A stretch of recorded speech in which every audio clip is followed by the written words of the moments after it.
Hi everyone, I'm Ram. Affiliate marketing மூலிமா $1000 $5,000 monthly எப்படி earn பண்ணுறதுன்ற சீரீஸில் இருக்கும். இந்த சீரீஸில் 30 வீடியோ நான் போடுறேன்னு இருக்கேன். இது வரைக்கும் 10 வீடியோ நம்ம பார்த்துருக்கோம். இன்றைக்கி நம்ம பார்க்கக்கூடியது டே 11, அதாவது வீடியோ நம்பர் 11. 11வது வீடியோவில் நம்ம பார்க்கக்கூடியது வந்துட்டு Robot.txt ஃபைலை பற்றி நம்ம பார்க்க போகிறோம். வெப்சைட் செஞ்சு அந்த வெப்சைட்டை SEO பண்ணுறதுக்கு மிக முக்கியமான நிறைய காரணங்கள் இருக்குது. உதாரணத்துக்கு நம்ம ஏற்கனவே வீடியோவில் பார்த்த மாதிரி loading speed of the website, ரெண்டாவது CDN கண்டென்ட் டெலிவரி நெட்வொர்க், மூணாவது ஸ்கீமா எனேபிள் ஹோஸ்டிங்காக இருக்கான்றதை நீங்கள் செக் பண்ணி வாங்குகிறோம். நாலாவது வந்துட்டு Robot.txt ஃபைல், அஞ்சாவது வந்துட்டு 404 எரரு, அண்ட் ஆறாவது வந்து பேட் நேவிகேஷன். இந்த மாதிரி 6 விதமான முக்கியமான ஃபேக்டர்ஸ் வந்துட்டு SEO பண்ணுறதுக்கு வெரி வெரி இம்பார்ட்டன்ட். வெப்சைட் செய்யறதுக்கு டீச் பண்ணும்போது இந்த 6 ஃபேக்டர்ஸை நிறைய பேர் டச் பண்ண மாட்டாங்க.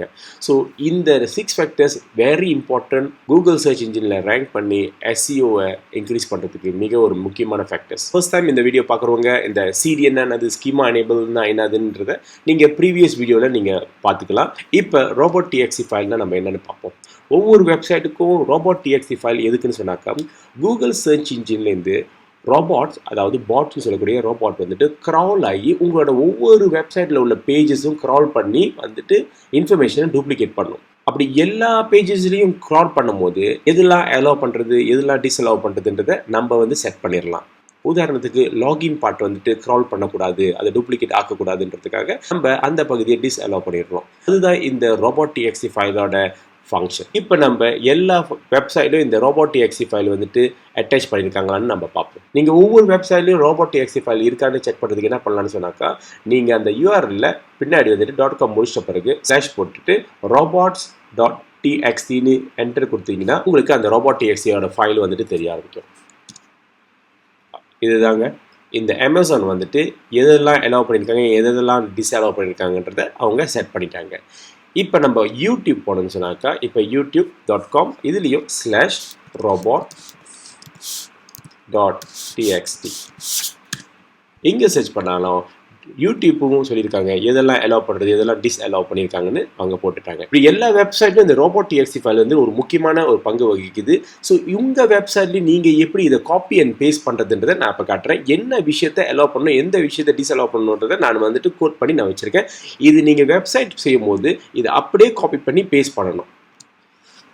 இப்போ நீங்கள் இந்த ஸ்லைடில் பார்த்தீங்கன்னு சொன்னாக்கா, இதை தான் நீங்கள் உங்களோட வெப்சைட்டில் வந்துட்டு டிஸ்அலோவ் பண்ணி வச்சுருக்கணும். எதெல்லாம் டிஸ்அலோவ் பண்ணணும்னு நான் போட்டுட்ருக்கேன். இந்த விஷயத்தை அப்படியே நீங்கள் காப்பி பண்ணிவிட்டு நீங்கள் வெப்சைட் செய்யும்போது அதை பேஸ்ட் பண்ணிடுங்க. அடுத்தடுத்த வீடியோவில் நம்ம வெப்சைட் எப்படி செய்கிறதுன்றத சிம்பிள் மெத்தடை எப்படி செய்யுதுன்றதை நான் வந்துட்டு வீடியோ போடுவேன். அந்த வீடியோவில் நான் எப்படி இதை காப்பி பேஸ்ட் பண்ணுறதை நான் டீட்டெயிலாக சொல்லிடுவேன். இப்போ நான் உங்களுக்கு ஜஸ்ட் ஒரு இன்ட்ரோ கொடுக்குறேன். இந்த Robot.txt ஃபைலை இந்த இடத்துல காப்பி பண்ணி உங்களோட வெப்சைட் நீங்கள் போடணும். போடுறதுக்கு முன்னாடி இந்த சைட் மேப்னு சொல்கிற இந்த URL மட்டும் மாற்றிங்க. இப்போ நான் என்னோட URL போட்டிருக்கேன் ram4u.comனு. இந்த இடத்துல உங்களோட வெப்சைட் பேர் மட்டும் நீங்கள் ரீப்ளேஸ் பண்ணிவிட்டு இதை அப்படியே காப்பி பண்ணி நீங்கள் அங்கே பேஸ்ட் பண்ணிட்டீங்கன்னா நீங்கள் உங்களோட வெப்சைட்டை Robot.txt ஃபைலை வந்துட்டு அட்டாச் பண்ணி அர்த்தம். ஆக இந்த மாதிரி நிறைய ஃபேக்டர்ஸ் வந்துட்டு SEO பண்றதுக்கு மிக முக்கியமான ஒரு காரணமா இருக்குது.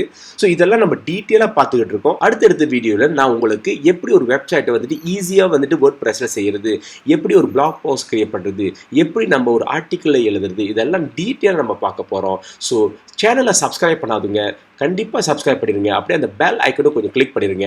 அப்புறம் மறந்துடாம இந்த வீடியோ உங்களுக்கு பிடிச்சிருந்தா லைக் பண்ணிடுங்க, காமெண்ட் பண்ண மறந்துடாதீங்க, மற்றும் இந்த வீடியோவை மேக்ஸிமம் ஷேர் பண்ணுங்க. மற்றவங்களும் இதனால் பயனடைவாங்கன்றதை நம்புகிறேன். அடுத்தடுத்த வீடியோவில் பார்ப்போம். அதுவரை பாய்.